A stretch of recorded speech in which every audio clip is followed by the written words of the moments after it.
Meals chapati రోటీ కాకుండా సంతృప్తిగా rice కూడా తినవచ్చు.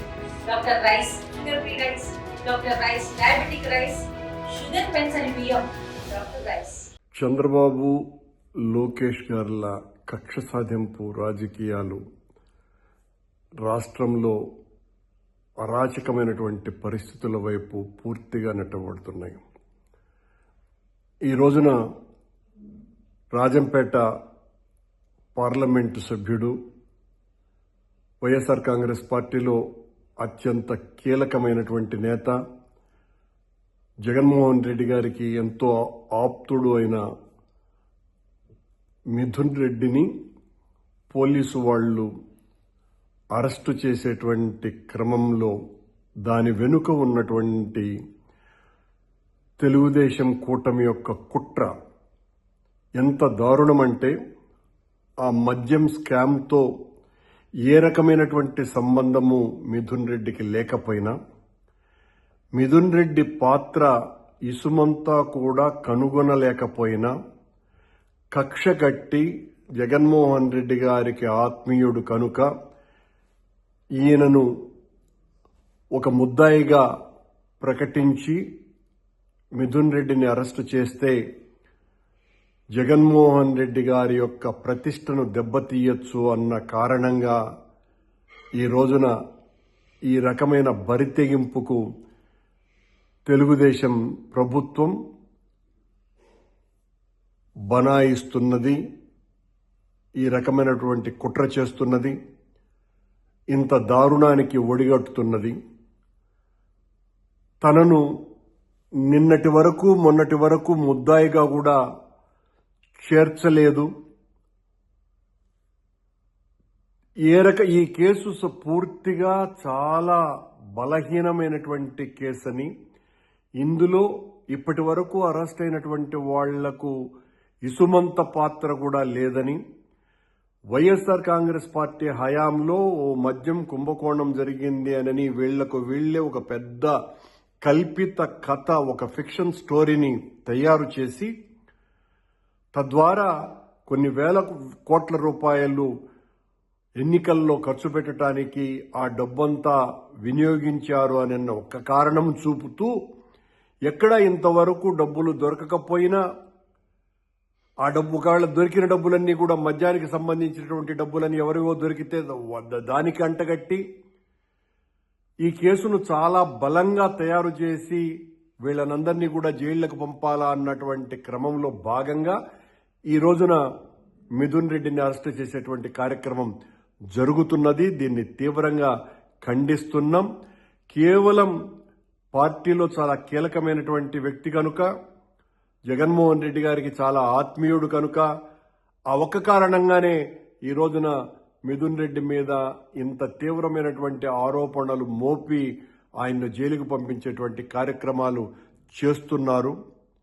ఇది పూర్తిగా లోకేష్ గారి డైరెక్షన్లో జరుగుతోంది అన్నటువంటి చర్చ చాలా పెద్ద ఎత్తున జరుగుతున్నది.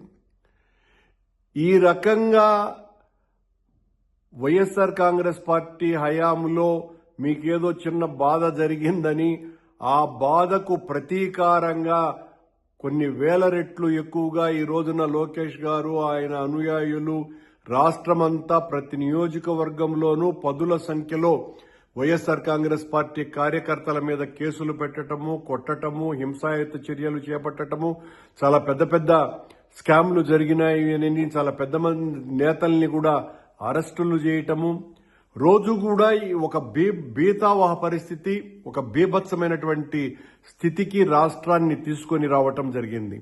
ఇది ఏమాత్రము కూడా క్షంతవ్యము కాదు, సమర్థనీయము కాదు. ఈ రకంగా మీరు మీ ప్రత్యర్థులను శత్రువులుగా భావించి వీళ్లను సర్వనాశనం చేసేయాలా, భౌతికంగా, మానసికంగా, ఆర్థికంగా అనుకొని వాళ్ల మీద ఈ రకంగా కేసులన్నీ పెట్టి వాళ్ల కుటుంబాలన్నంతా కూడా క్షోభ పెట్టడం ద్వారా ప్రజాస్వామ్యంలో రాజకీయాలు నిరంతరం మారుతూ ఉంటాయి. ఒక పార్టీ అధికారంలోకి వస్తుంది, ప్రజాదరణ కోల్పోతే మరో పార్టీ అధికారంలోకి వస్తుంది అన్నటువంటి విషయాన్ని తెలిసి కూడా ఈ రకంగా మీరు కక్ష సాధింపు రాజకీయాలకు తెగబడితే ఆ తరువాత పరిస్థితి ఏ రకంగా ఉంటుంది అన్నటువంటి ఇంగిత జ్ఞానం కూడా మీకు లేకపోతే, అందరూ కూడా చాలా ఉదారమైనటువంటి ఆలోచనలతోనే ఉండరు కదా.